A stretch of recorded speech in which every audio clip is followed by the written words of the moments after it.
Bienvenidos, bienvenidas a esta clase clase 2 del módulo de capacitación. Mi nombre es Karen Montoya y muy feliz de estar hoy día acá con ustedes.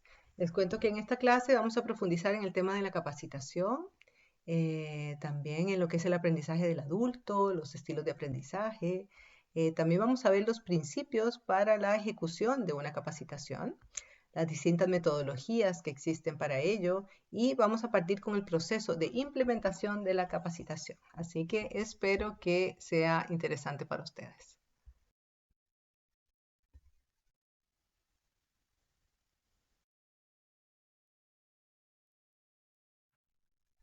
Es importante un poco dar contexto y tomar conciencia de que en la era actual del conocimiento, las personas son el recurso fundamental, puesto que ellas son las que poseen las competencias requeridas para dar vida a los proyectos laborales, institucionales, de cada una de las organizaciones que existen. Sin personas, las organizaciones no podrían existir. Entonces, la productividad del conocimiento y de las competencias son efectivamente la clave del desarrollo. ¿Cómo se produce y desarrolla ese conocimiento para que en las organizaciones se aprenda a aprender? Es parte del trabajo que tiene el psicólogo y la psicóloga organizacional. Así que vamos a profundizar en esto. En un mundo en donde el acceso a la información se ha masificado, efectivamente sobresalen las personas que acceden a ella para interpretarla y transformarla antes que otros en un nuevo producto, servicio, aplicación, innovación, oportunidad. Hemos avanzado mucho en el tema tecnológico, hay además mucha información, por eso también es importante saber filtrar y reconocer de dónde compartimos, de dónde nos viene esa información que va a dar pie a poder nosotros ir creando una mirada desde la cual vamos a insertarnos en los distintos espacios laborales para poder aportar al recurso humano en su desarrollo. ¿Cuál es el lugar de la capacitación en la vida de las personas? Y esta pregunta la planteamos a modo general, ¿no? Y dentro de un proceso que es como el proceso esperado, entre comillas, ¿no? Que va surgiendo, ¿sí? Hay diferencias también y cada vez más patentes de que no todas las personas cumplen un ciclo como este, por lo menos de formación profesional. También hay formación técnica, hay distintos niveles de formación, que también hace que las personas se inserten en el espacio laboral. Pero en general, sabemos que la capacitación es un proceso de educación también. Y la educación es todo aquello que el ser humano recibe de su grupo social y puede además ser institucionalizada o no, ¿sí?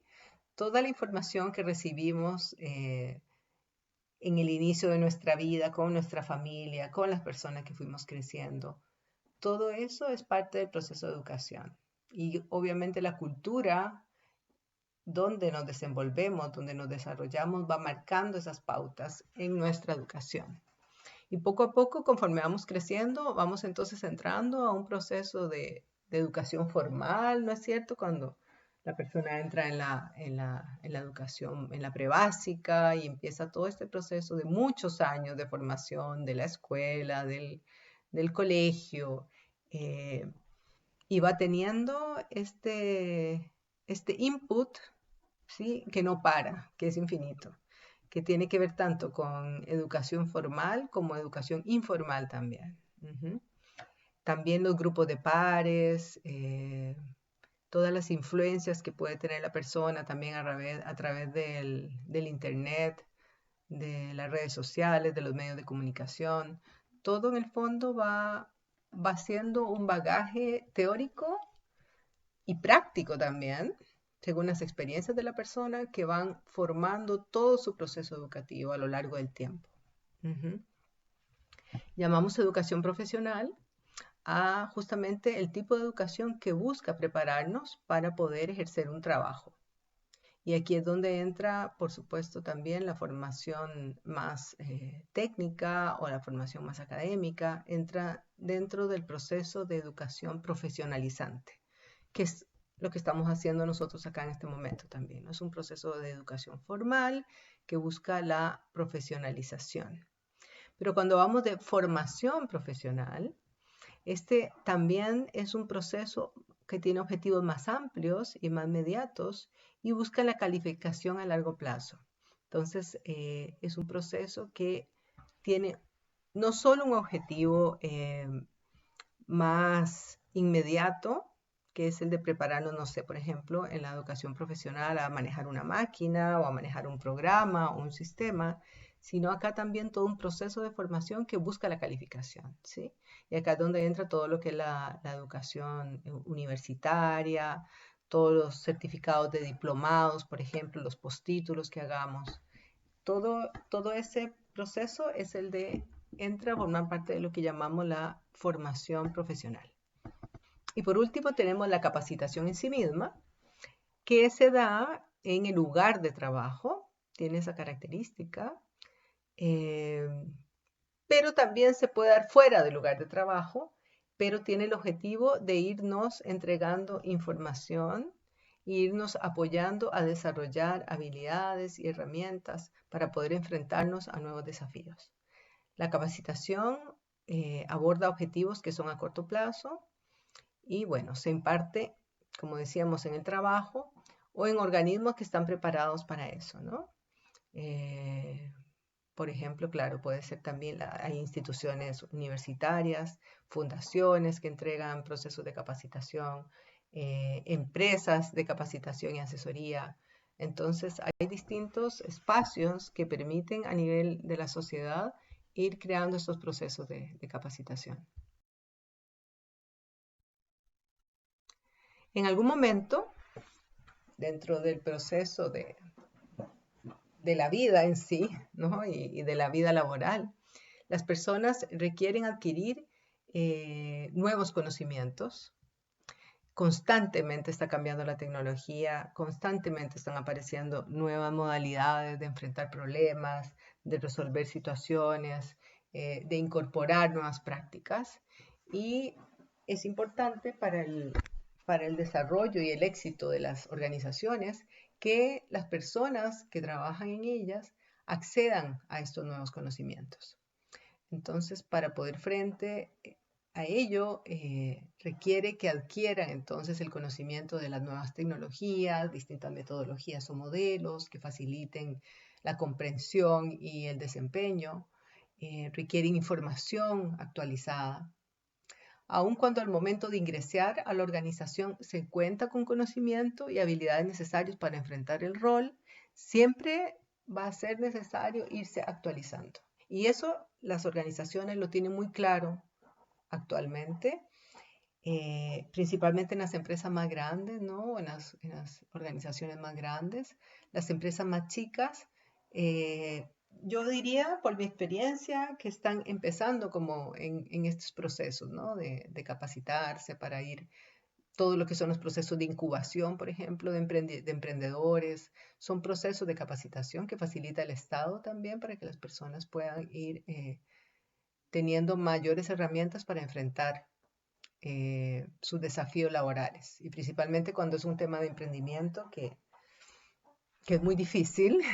Los que han tenido oportunidad de hacer algún emprendimiento sabrán la importancia de aprender muchas cosas, porque finalmente terminas haciendo de todo como circo pobre cuando uno tiene un desarrollo de algún servicio o algún producto que quieres empezar a hacer, tienes que aprender a manejar el tema de las finanzas, el tema de la administración, el tema del marketing, el tema de la venta, eh, y requiere adquirir mucha información y nuevas habilidades para poder hacerlo. Y el que no lo ha hecho todavía y en algún minuto de su vida va a desear emprender, bueno, la ventaja es que acá en Chile, por lo menos, hay muchos espacios donde se facilitan estos talleres de aprendizaje para el emprendimiento, las incubadoras y distintos cowork y fundaciones que trabajan con ese fin. Y ahí ustedes pueden asesorarse de forma gratuita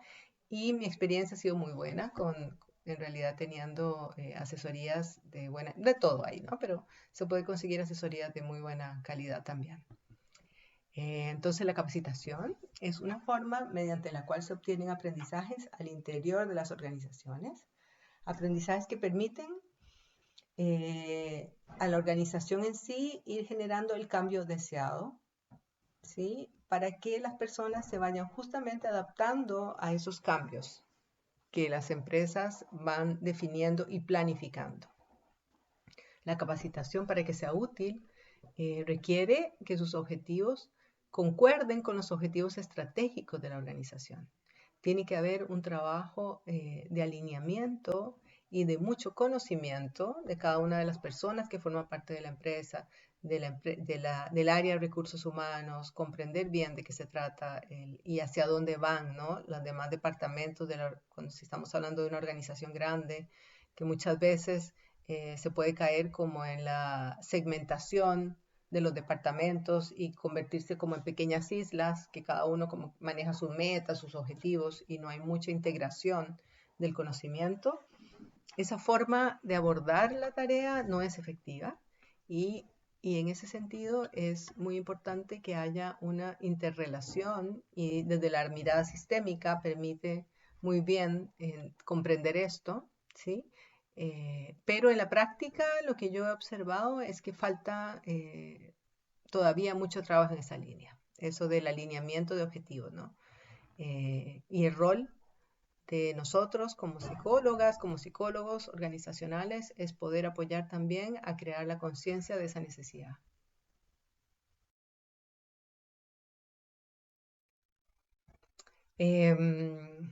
Ok, con respecto a, hay dos enfoques con respecto a la mirada de la capacitación en sí.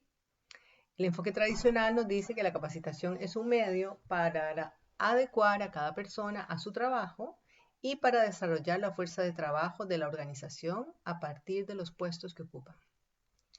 Vemos que en esta concepción, ¿no es cierto?, en el fondo se pone en el centro y en el eje el trabajo y el cargo que se ocupa, ¿sí?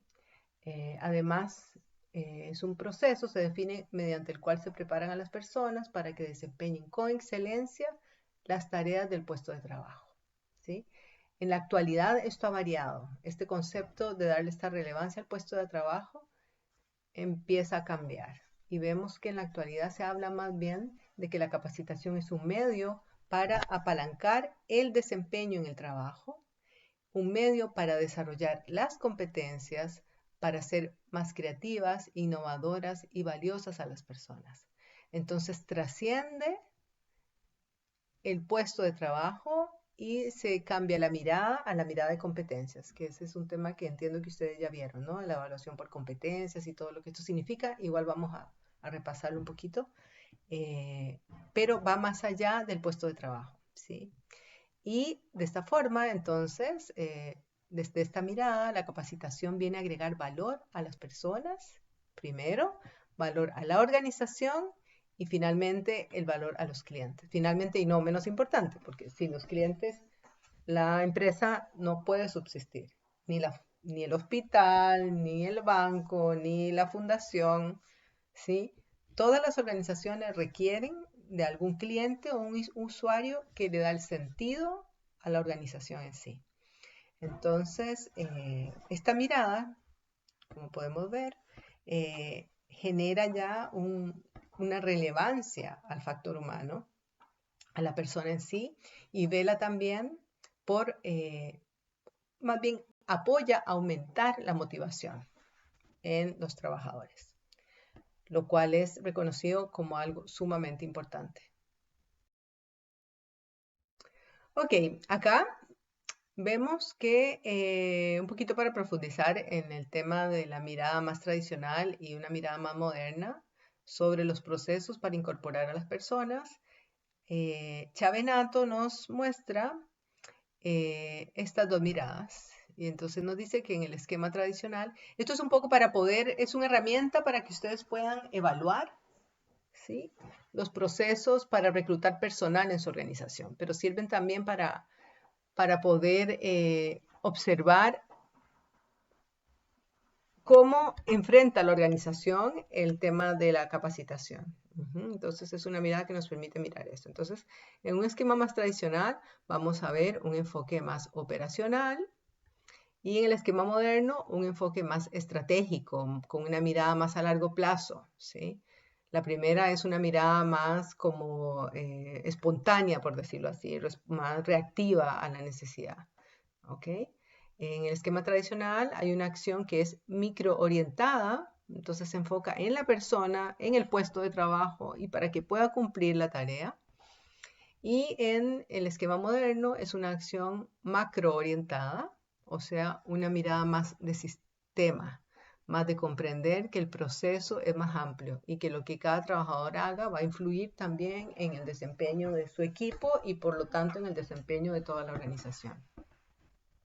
Este tiene un enfoque más molecular, el otro un enfoque más molar, más amplio, ¿no? Un modelo más vegetativo y un modelo más incremental que facilita el ir aumentando, ¿no?, en las habilidades y generando un aprendizaje en toda la organización. Este esquema tradicional es más estable, busca mantener las prácticas, las formas en que se realizan las tareas, ¿no? Este otro esquema moderno, al abrirse a la mirada más a largo plazo, entonces también se genera cierta inestabilidad y tiene que estar abierta al cambio. No al mantener las cosas como siempre han sido, que es lo que tiende un poco la mirada tradicional, ¿no? Como que se desarrolló un modelo de trabajo y ese modelo es el que se repite, se repite, se repite. El esquema moderno se abre al cambio. Entonces el tradicional tiene más conservadurismo, por esto mismo que hablamos, y el esquema moderno está abierto a la creatividad y la innovación. El esquema tradicional le da más importancia a la eficiencia, ¿sí? Al poder maximizar los recursos, ¿no? Y el esquema moderno le da más importancia a la eficacia, a que sea efectivo, ¿no? Eficaz. Y el esquema tradicional está centrada en la dirección de los recursos humanos y el esquema más moderno está más descentralizado, está más abierto, es más amplio. Aspectos a modificar en una capacitación, o sea, esta nos habla del porqué de una capacitación, cuáles son los puntos en que enfoca la capacitación. Vemos que el aprendizaje como una adquisición de nuevos hábitos, de nuevas actitudes, de conocimiento, de nuevas competencias y destrezas. ¿Okay? Entonces, desde esta mirada, los aspectos que entran a modificarse van en relación con la información, con el fin de aumentar el conocimiento. También se espera impactar en las habilidades para mejorarlas y mejorar las destrezas, ¿sí? Busca también ejercer un cambio, una influencia en las actitudes de las personas, con el fin de desarrollar o modificar comportamientos que sean más eficaces para la empresa y también más de autocuidado, diría yo, ¿no? Para poder evitar, por ejemplo, la accidentabilidad que se traduce en ausentismo laboral. También va dentro de este cambio de actitud, la actitud de motivación, ¿no es cierto? Activar más la proactividad, el trabajo colaborativo, todas estas cosas. Y también apunta a desarrollar mayores conceptos para aumentar el nivel de abstracción y hacer que las personas puedan tener una mirada entonces más amplia y más comprensiva de todo el proceso laboral.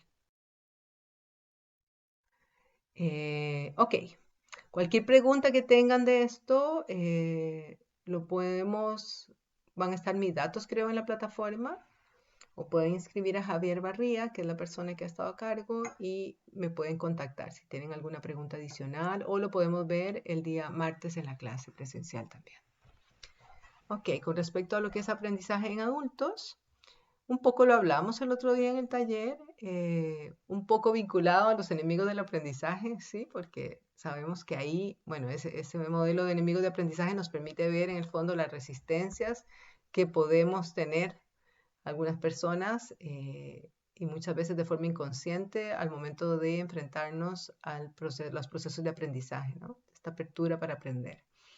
Entonces, un poco resumiendo eso, acá mostramos que igual en el aprendizaje de adultos nos podemos encontrar con personas que vienen con mayores expectativas, ¿sí? Porque en el fondo ya tienen una base de conocimiento y lo que vienen es o especializarse en algún punto específico que no conocen, o ampliar una mirada, o quieren tratar de saber cómo resolver algún problema, o conflictos también. Pero también vienen con pueden venir algunos con una actitud más crítica, ¿no? A lo que se va a decir, porque tienen un conocimiento previo. Eso los hace ser más exigentes también.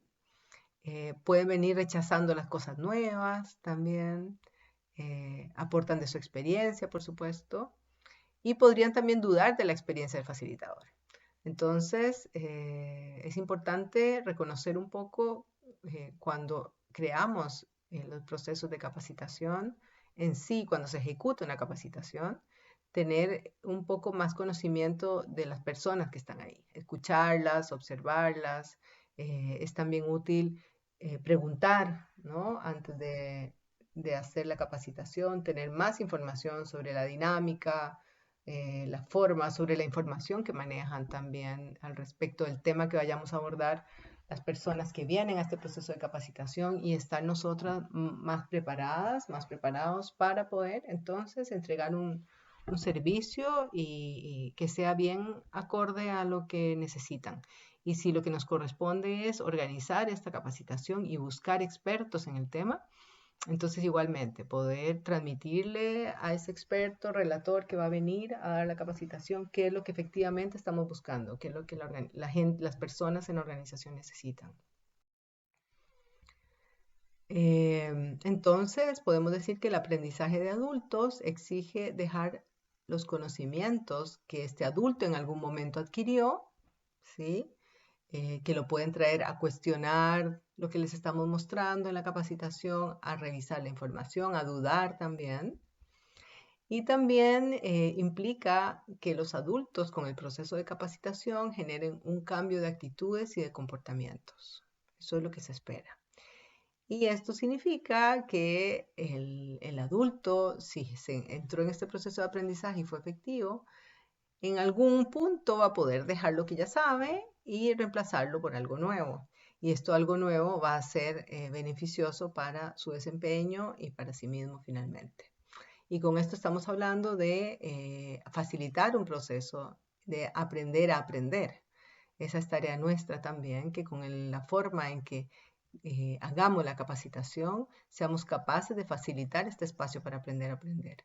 Pero también depende de la actitud con la que venga la persona y se enfrenta a este proceso de aprendizaje. Porque si viene con un bloqueo y no quiere, bueno, no va a aprender. Va a sentir que perdió el tiempo, ¿no? Y nosotros también estaríamos perdiendo el tiempo. Y por eso es importante este desaprender para aprender, ¿no? Que es como lo mismo, que es soltar en el fondo esos conocimientos que muchas veces son mi zona segura, porque siempre lo he hecho así, porque me resulta práctico, porque lo conozco, es efectivo, ¿sí?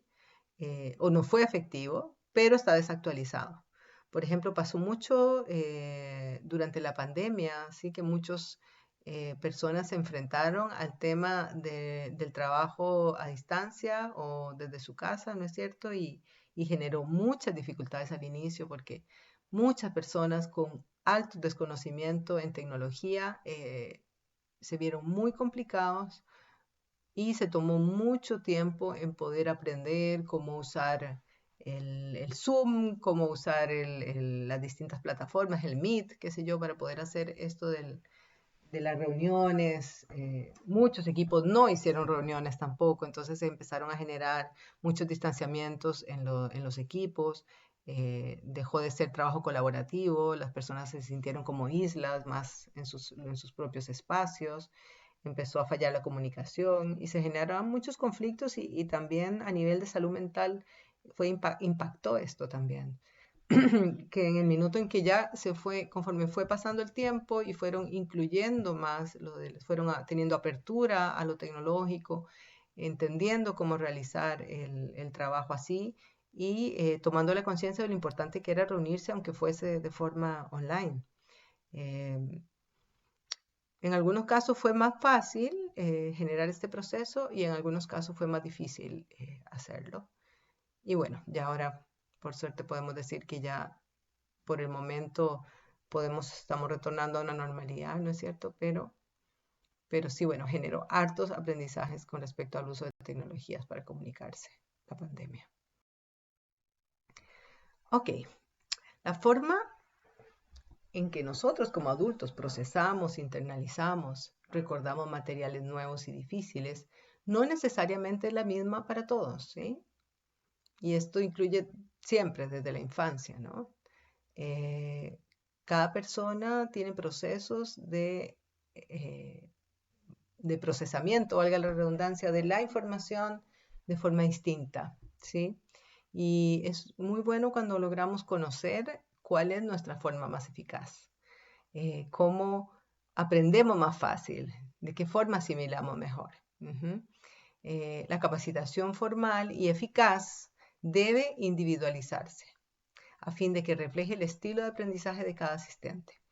A ver, es imposible que uno vaya y le dé al gusto, digamos, como a todos, y también es casi imposible que todos los participantes de la capacitación tengan un mismo estilo de aprendizaje.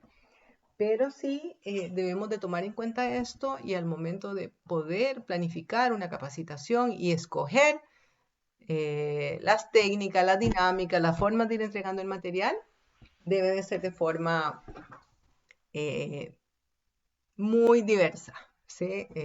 Que haya lectura, por ejemplo, observación, escucha, participación, ¿sí? Y cada uno de estos estilos de aprendizaje, que puede ir más en alguna de esta línea o la otra, no son excluyentes. Entonces, la idea es más bien que nuestra capacitación se enriquezca porque usamos estilos diversos a la hora de abordar las temáticas que vamos entregando a los participantes. Y acá vamos a volver un poquito y a profundizar en los estilos de aprendizaje de David Kolb. El día martes hicimos una dinámica donde les introduje este tema del ciclo de Kolb como metodología de aprendizaje experiencial. Esta metodología de aprendizaje experiencial se basa en la teoría de los estilos de aprendizaje que fueron definidos por David Kolb en 1984. Y él menciona, bueno, y él además él toma también elementos de otros autores, de otros investigadores con el tema del aprendizaje, de la comunicación y el aprendizaje, ¿sí?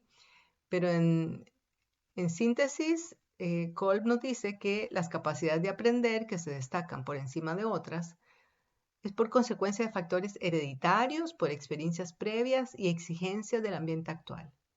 Entonces, claro que estamos, y esto lo sabemos nosotros, ¿no? Como psicólogos, que hay una serie de factores que van a venir a influir en la forma en que nos enfrentamos al proceso de aprendizaje y a las distintas experiencias de vida, ¿no? Entonces, esta diversidad es la que viene a marcar esta propuesta que pone David Kolb de 4 estilos de aprendizaje. Y yo les voy a mostrar ahora cada uno. El primer estilo de aprendizaje que plantea Kolb es el divergente y acá en el estilo divergente se observa que las personas tienen un muy buen desempeño en actividades concretas y además tienen una observación reflexiva, ¿sí? Tienen alta capacidad imaginativa, es decir, la facilidad de responder a situaciones concretas desde varias perspectivas, entonces tienen una mirada más amplia, más flexible también, ¿sí? Kolb define este estilo divergente a las personas que funcionan bien en escenarios que exigen producción de ideas, ¿sí? Son personas además que tienden a ser más sociables, flexibles, generan ideas, son soñadoras y se dice que están más orientados a las personas, ¿ok? Este es el estilo divergente. El segundo es el estilo de aprendizaje convergente. Acá se privilegia la conceptualización abstracta y la experimentación activa. Estos estudiantes, estas personas que vienen a aprender, se caracterizan por desempeñarse mejor en las pruebas que requieren respuesta o una solución concreta. Organizan sus conocimientos usando un razonamiento hipotético deductivo y por orientarse más por las cosas que por las personas, ¿ya? Entonces son más orientados a la tarea. ¿Sí? Son más prácticos, racionales, analíticos, organizados y funcionan bien en proyectos que son prácticos, en clasificación de información, en ejercicios de memoria, por ejemplo. Entonces, a este tipo de personas con este estilo, vemos que tenemos que generar dinámicas que los desafíen en ese sentido, ¿no? Con el uso de la memoria, manejo de la información, deducir cosas, ¿no? Razonar, por ahí. Ahí ellos van a estar más estimulados a aprender. En el estilo de aprendizaje acomodador, bueno, se ve la habilidad para adaptarse e involucrarse en situaciones nuevas. Estas personas se sienten cómodos con otras personas también.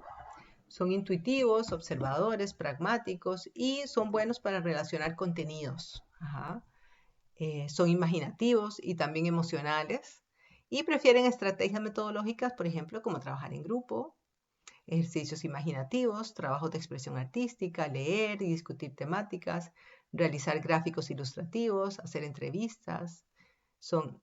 Este tipo de dinámicas les viene muy bien a ellos. Si ustedes colocan ese tipo de trabajos, van a activarse en una capacitación. ¿Sí? Entonces son personas que son más impulsivas, espontáneos, dependientes y buscan objetivos orientados a la acción. El estilo de aprendizaje asimilador privilegian la conceptualización y la abstracción. Estas personas tienen más una observación reflexiva y son llevados más hacia las ideas y los conceptos, ¿sí? Son como más teóricos, porque tienen un pensamiento más abstracto. Buscan crear modelos y valoran mucho la coherencia, ¿no? Entender y poder en el fondo como concretar, conceptualizar cosas para poder comprenderlas. Para que haya un aprendizaje es muy importante para un asimilador comprender cognitivamente lo que está pasando. Entonces se dice que el asimilador es un investigador, es un pensador abstracto, disfruta de la teoría, es planificado también y obviamente está orientado entonces a la reflexión, ¿no? Ok, esos son los 4 estilos de aprendizaje. Acá hay una diapo donde los muestra también cada uno, ¿no? Y los vincula con cada uno de los momentos. Entonces, el acomodador, que es más pragmático, tiene una experimentación activa, elaboración de experimentos, eso es lo que le gusta experimentar, ¿sí? Y se habla que tiene más bien un aprendizaje social. El divergente es más reflexivo, tiene una experiencia concreta, una observación reflexiva, tiene un aprendizaje más cognitivo y le gusta actuar. Entonces vemos a ver cómo hago para marcar aquí, donde en el fondo, en el cuadrante arriba dice experiencia concreta, abajo conceptualización abstracta, a la derecha observación reflexiva y a la izquierda experiencia activa. Entonces, cada uno de ellos se ubica en uno de estos cuadrantes, ¿ok? Ya vimos el pragmático, el acomodador, que se acomoda entre experiencia activa y experiencia concreta. El divergente se ubica entre experiencia concreta y observación reflexiva, ¿ok? Entonces, eso hace para él que sea más fácil aprender, ¿no? Que haya, en el fondo, ejercicios que son concretos, pero que también pueda reflexionar sobre ellos. En el verde, en el de abajo, que se ubica entre observación reflexiva y conceptualización abstracta, acá está el asimilador, que lo que se le hace fácil y le acomoda es reflexionar. El mundo de la reflexión, del análisis, de todo eso ahí están muy cómodos, ¿ok? Entonces son más teóricos, la comprensión, creación de modelos teóricos, ¿sí? Es teórico. Y en el cuadrante naranjo, que tenemos el estilo convergente, vemos que es más activo. Aquí está la abstracción, está entre experiencia activa y conceptualización abstracta. Entonces, la abstracción, la conceptualización y la experimentación activa. ¿Ok? Y desde acá resulta fácil teorizar también. ¿Okay? Entonces tenemos los 4 en azul: experimentar, en la derecha actuar, en el verde, cuadrante derecho abajo, reflexionar, y en el naranjo, cuadrante izquierdo abajo, teorizar. Y justamente basado en estos estilos de aprendizaje es que se instala entonces el ciclo de aprendizaje de Kolb que vimos el día martes. ¿Ok? Y que lo vamos a volver a repetir el día jueves. Repetir el día martes porque hoy día es el jueves. Así que eso ahí para que tengan un poco más claro lo de la teoría que está detrás de la metodología del ciclo de Kolb. ¿Ok? Cualquier duda igual lo podemos conversar en la próxima clase. Ok, ahora tenemos acá principios para la ejecución de la capacitación. Ya en general nos salimos un poco de lo que es la metodología en sí, de los estilos de aprendizaje del adulto, y nos metemos en lo que es la ejecución de la capacitación. Entonces, decimos que hay 3 principios. El primero es participación activa, para aprender con mayor rapidez y retener las habilidades aprendidas, ¿sí? Que coincide con el ciclo de Kolb también, ¿no? Con lo que es el aprendizaje experiencial. La repetición, sabemos que el aprendizaje se facilita con la repetición de los comportamientos deseados. Ojo que estamos hablando del comportamiento y no del pensamiento, porque el aprendizaje no está generado o está consumado o realizado con solamente que la persona lo tenga en su cabeza. Se sabe que cuando el aprendizaje se incorpora, baja al cuerpo y se transforma en una actitud y un comportamiento distinto, ahí decimos que hubo aprendizaje. Si no, es solamente pura teorización. ¿Ok? Entonces, ese principio es importante, entender que el aprendizaje se concreta cuando se incorpora, entra en el cuerpo, la persona cambia su actitud y lo que vemos es un comportamiento distinto. Una forma de ejecutar distinta, una forma de comunicarse distinta. Ahí va a depender del tema que se vaya a desarrollar con la capacitación, ¿sí? Y otro principio es que debe ser apegada a la realidad para facilitar la transferencia al puesto de trabajo, ¿sí? Entonces, por eso es súper importante todo el trabajo de diagnóstico que se haga para definir qué es en realidad la necesidad que hay en el puesto de trabajo, para que lo pueda la persona entonces aterrizar ahí y se observe de forma patente el impacto que tuvo la capacitación en la persona en sí y en el grupo en general, ¿no? Esos son los 3 principios. Aquí les muestro, este cuadrito tiene variedad de tipos y formatos de capacitación para poder cumplir con esos principios, ¿no? Es lo que es la capacitación técnica, ¿sí? Que se habla que es cuando se tratan temas más bien técnicos, como el aprendizaje de, no sé, del uso de alguna herramienta en específico, puede ser una herramienta digital o una herramienta concreta, el uso, no sé, de la grúa horquilla o los cursos de resucitación dirigida, no sé, en salud, por ejemplo, todas las actualizaciones que puedan haber, o cuando nosotros nos capacitamos para manejar una batería diagnóstica, por ejemplo, o nos capacitamos en distintas habilidades que necesitamos para cumplir una tarea en concreto. Y por otro lado está lo que son las capacitación de habilidades personales o habilidades blandas. No me gusta mucho la palabra blanda porque no creo que sea blanda, sino más bien se está usando ahora el concepto de habilidades personales y que tienen que ver justamente con todo lo que es cómo mejorar actitudes que favorezcan el trabajo colaborativo, el trabajo en equipo, la comunicación. También entra acá dentro de lo que es el autocuidado, el cuidado mutuo, ¿no? Generar como cambios a nivel con educación emocional, lo que es la autorregulación, todas estas elementos que van a influir en el clima organizacional, en la forma de relacionarse las personas, en las personas en sí mismas, en la experiencia de vida laboral. Y eso es en esa área, ahí es muy importante el trabajo que nosotros podamos aportar como psicólogos laborales. O desde la salud, que entramos con una mirada más de salud mental, entrando en el espacio laboral. Ok, tenemos también que existe lo que es la capacitación interna, cuando se contrata a alguien de afuera de la organización que viene a hacer la capacitación, o la capacitación, no, perdón, la capacitación interna, cuando se contrata a alguien de adentro de la empresa o de la organización para que capacite a sus colegas, o la capacitación externa, que es la que se contrata un ente externo que venga a capacitar a las personas. También puede ser capacitación en el puesto de trabajo, por ejemplo, rotación de puestos, para que las personas vayan aprendiendo a hacer lo que hace el colega, un mentoring, vamos a verlo después con profundidad, y la capacitación fuera del puesto de trabajo también. Sí, que las personas salen en el fondo en un grupo y a este grupo se le capacita en un tema específico.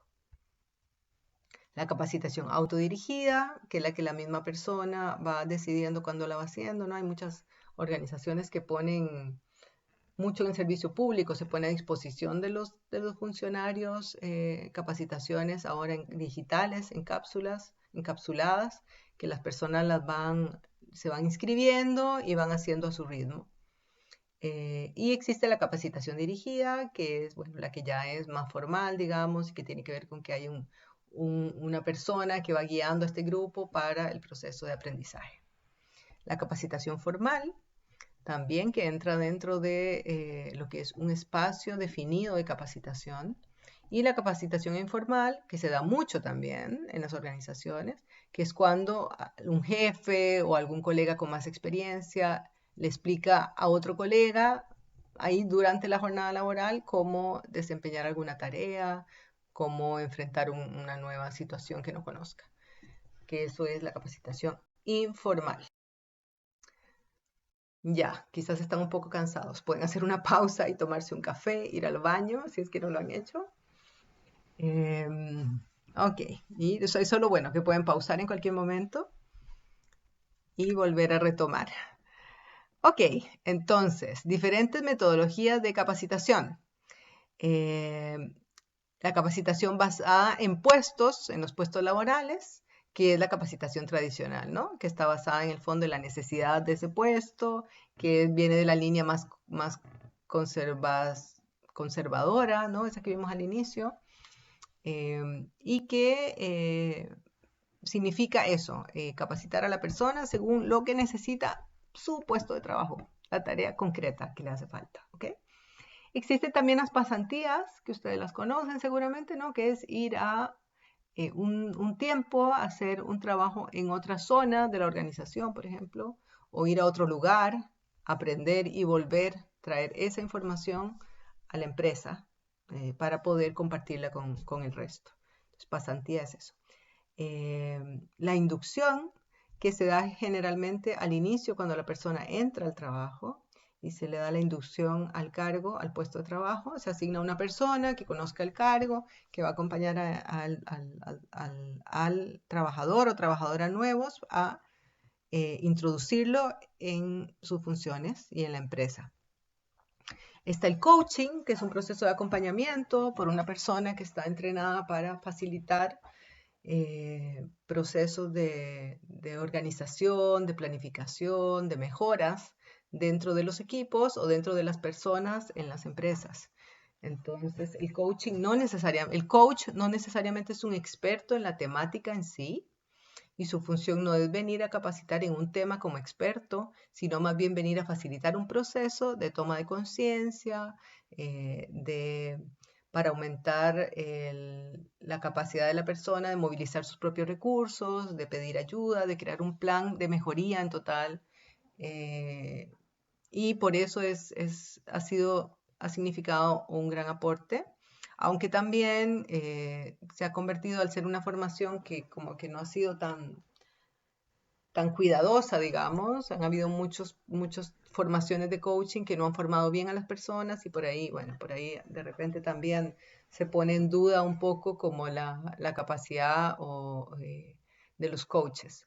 pero bueno, yo he tenido la experiencia de formarme como coach, llevo ya tiempo trabajando en coaching y en realidad es una metodología que permite como facilitar procesos. Creo que para un psicólogo es una herramienta muy interesante en el sentido de que te permite agilizar procesos. Sí, ahí yo la recomiendo totalmente.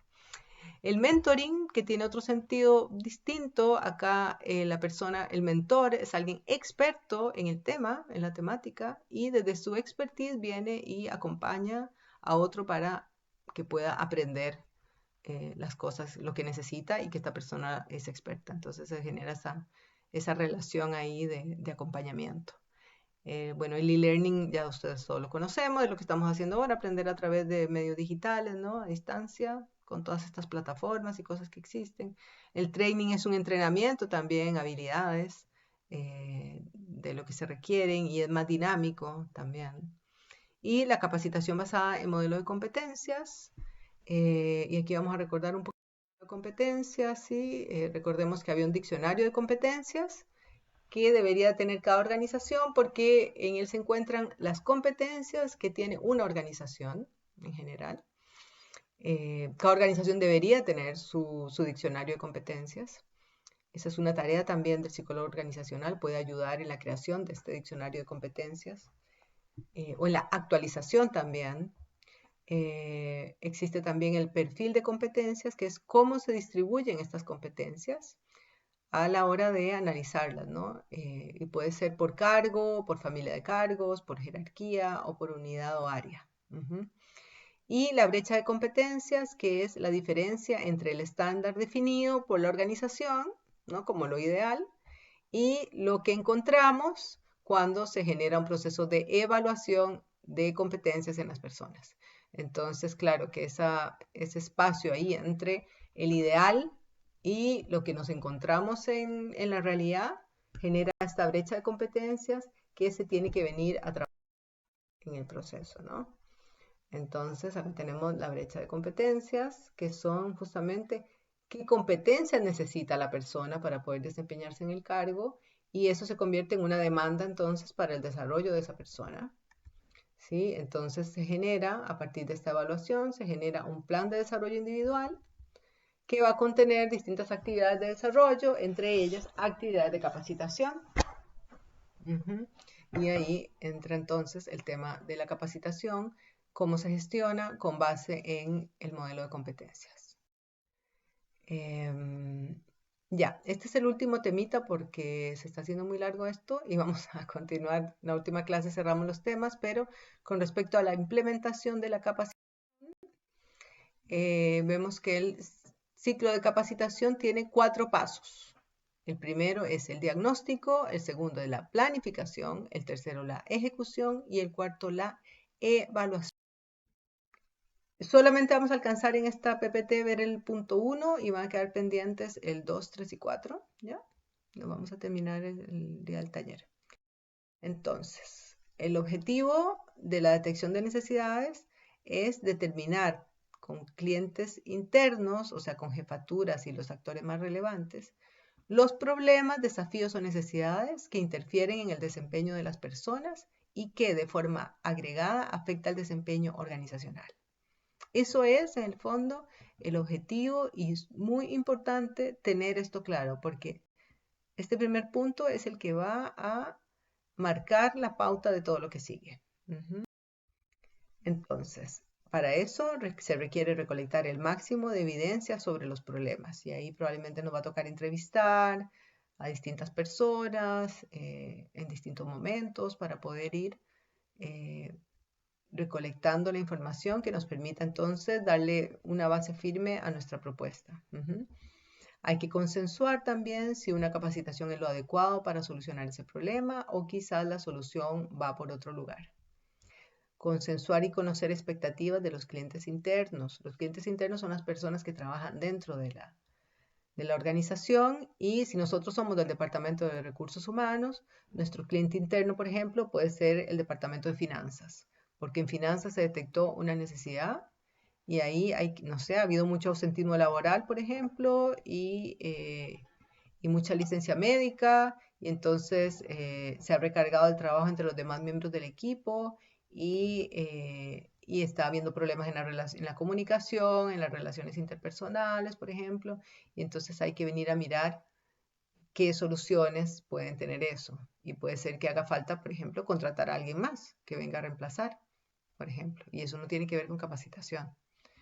Pero quizás también puedo capacitar en mejorar las habilidades para manejo del tiempo, de planificación, de organización, o manejar el tema del autocuidado también. Por eso es importante todo este proceso, ¿no? Y el consenso, porque en el fondo no lo podemos hacer solos, ¿sí? Siempre tiene que ser en interacción con las personas clave dentro de la organización. También hay que consensuar los objetivos de desempeño, que son los estándares conductuales que se espera que la persona haga después de la capacitación, ¿sí? Y se deben poner en la práctica, deben de ser observables y medibles. Y ahí tenemos un gran desafío nosotros también, y por eso es importante que estos estándares conductuales sean realistas, ¿no? Y darle seguimiento. Darle seguimiento es lo mejor, que las jefaturas puedan dar seguimiento a esto. Es la mejor forma de asegurarnos que va a haber un cambio, el cambio que se espera. Esto que digo, comprometer a ciertas jefaturas para que se constituyan en las contrapartes técnicas de la actividad es esencial. Involucrarlas en la planificación, evaluación y análisis de los resultados. ¿Ya? Es muy importante para poder determinar si la capacitación es pertinente o no. Entonces podemos hacernos algunas preguntas. Por ejemplo, existencia de problemas en el rendimiento. ¿Ya? Preguntarnos si existen problemas de desempeño para un nivel o tipo de cargos o ciertas personas. Entonces, si es un problema de rendimiento, es un problema de desempeño y la pertinencia de la capacitación como mecanismo de intervención. Finalmente, preguntarnos si la capacitación podría de verdad ayudar a mejorar o no.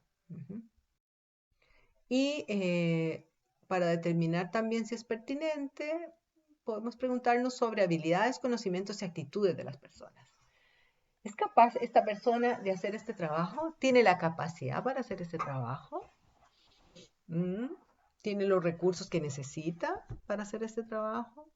Esa es la primera pregunta que tenemos que hacer, porque por ejemplo, si hay alguna persona que tiene que hacer algún trabajo con esfuerzo físico, pero tiene una lesión en su espalda, entonces no va a ser capaz de hacer el trabajo. Por más que se dedique, por más que le ponga empeño, que esté motivado, si tiene una lesión física, no va a ser capaz de hacerlo. Entonces, eso es súper importante también poderlo pesquisar cuando hacemos este proceso de diagnóstico. La otra pregunta que tenemos que hacernos es si la persona sabe cómo hacer el trabajo. Puede ser que tenga toda la capacidad, pero no sabe. Y en ese no sabe, ahí tenemos una clave, obviamente, para poder entonces determinar si lo que necesita entonces es más conocimientos para poder aprender, ¿no? Y la tercera pregunta, que a veces tenemos personas que son capaces, personas que saben hacerlo, pero aún así no lo hacen y nos encontramos con la traba de la actitud, ¿no? Y la motivación. Entonces, ¿esta persona quiere o está motivado para hacer el trabajo? Puede ser que está ya cansada de estar haciendo siempre la misma función y lo más asertivo, en lugar de, o sea, una capacitación quizás no sea la mejor forma, o quizás sí, es una capacitación motivacional. Muchas veces nos piden eso, capacitaciones motivacionales. Pero quizás hay conflictos dentro del grupo de trabajo, dentro de su equipo, quizás está teniendo problemas personales también. En el fondo hay que venir a evaluar. Muchas organizaciones, por ejemplo, cuando las personas tienen alguna dificultad a nivel personal, dan apoyo. Por ejemplo, dan apoyo económico o dan apoyo de la flexibilidad laboral en el horario. Si tienen alguna persona enferma o necesitan, no sé, hasta préstamos. Yo he escuchado que dan en los trabajos. Entregan medicamentos también. Entonces, es súper importante poder pesquisar si es pertinente o no la capacitación tomando en cuenta todos estos elementos. ¿Sí? Entonces, en la detección de necesidades de capacitación, tenemos aquí algunas preguntas. ¿Cuáles son las problemáticas de la institución en materia de personas? y debemos centrar la planificación en los problemas, no en soluciones directamente, porque las soluciones las queremos plantear desde la capacitación en sí misma, pero la planificación de la capacitación es más efectiva si nos centramos entonces en los problemas. ¿Estas problemáticas son posibles de solucionar a través de la capacitación? 3. ¿Cuáles son los desafíos de la institución para los próximos años? 4. ¿Qué capacidades deben tener las jefaturas para cumplir este rol en la institución? Claro, porque a partir de la pregunta 3, los desafíos, ¿no?, que te tira una planificación a más largo plazo, entonces es importante ir viendo en qué nivel de ejecución se encuentran las jefaturas. Además, cuando deben transmitir hacia abajo, digamos, ciertos principios o conocimientos. Entonces, ¿está preparado el jefe para poder asumir esos desafíos? Y desde ahí empiezan a aparecer entonces las temáticas que van a ir dando forma, dándole cuerpo a nuestro listado de necesidades de capacitación. ¿Cuáles son las exigencias de la ciudadanía y el medio ambiente para la institución? Eso es muy importante, ¿sí? Cuando empiezan a cambiar las políticas, por ejemplo, y se empiezan a poner requerimientos que tienen que ver con la ecología o con la responsabilidad social también, ¿no? Siempre todo el tema de que las empresas, cuando están ubicadas en una empresa, las empresas más grandes en general, hacen acciones para poder dar un impacto positivo en la comunidad donde se encuentran. Entonces es importante conocer también ese contexto y estar actualizado. Y por último, ¿qué conocimientos y o actitudes deben tener los funcionarios o los trabajadores para desempeñarse en las tareas de su cargo, tanto actuales y futuras? Obviamente la capacitación tiene una mirada a largo plazo, a futuro, y la respuesta a eso se empieza a crear en el momento presente. Entonces, ustedes como personas a cargo de un proceso como este, tienen que estar siempre mirando y adelantándose en el fondo a lo que va pasando a nivel social, a nivel científico, a nivel tecnológico, a nivel ambiental, para poder ir aportando y abriendo las miradas y permitiendo entonces estar al día y en avanzada, pero al día también con respecto a las necesidades que van a ir surgiendo. Y entre mejor tenga usted como profesional de psicología desarrollada esa habilidad para mirar más al futuro, va a poder aportar entonces mejor también a los requerimientos de la institución.